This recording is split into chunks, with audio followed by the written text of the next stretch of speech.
আসসালামু আলাইকুম। আশা করি সকলেই ভালো আছেন। গত কয়েকদিন ধরে টানা রোদ হওয়ার পর গতকাল রাতে প্রচুর পরিমাণে বৃষ্টি হয়েছে। এজন্য আমরা প্ল্যান করেছিলাম যে সকালে আবহাওয়া ভালো থাকলে আমরা ধানের ভুঁই নিড়াতে যাব। এজন্য আমরা সকাল সকাল মাঠের দিকে চলে এসেছি ধানের ভুঁই নিড়ানোর জন্য।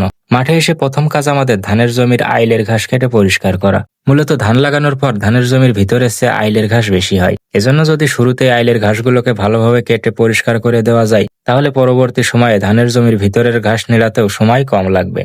আমাদের এই জমিটা উপর মাঠে হয়, পানি থাকে না ঠিক মতো, এজন্য বৃষ্টির অপেক্ষায় ছিলাম আমরা। মূলত ধানের জমিতে পানি না থাকলে ধানের ভুঁই নিড়াতে অনেক বেশি কষ্ট হয় এবং সময়ও অনেক বেশি লাগে। এজন্য আমরা গতকাল রাতে বৃষ্টি হওয়ার পর প্ল্যান করেছিলাম আমাদের এই ধানের ভুঁই নিড়াতে আসার।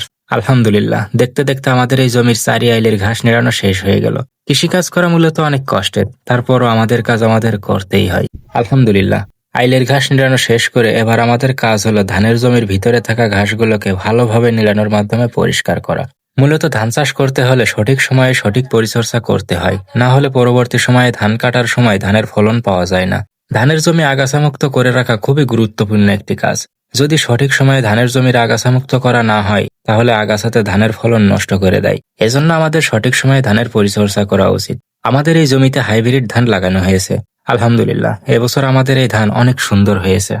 ধানের গাছ বড় হয়ে যাওয়ার কারণে ধানের জমির ভিতরে বসে ধানের আগাছা পরিষ্কার করতে অনেক বেশি সমস্যা হচ্ছে। মূলত ধান গাছ বড় হয়ে যাওয়ায় ধানের গাছের পাতা মুখে লেগে মুখ চুলকাচ্ছে। এজন্য গামছা দিয়ে হিজাব বানিয়ে মুখে পরে নেওয়ার চেষ্টা করছি, যেন ধানের পাতা মুখে লেগে না চুলকায়।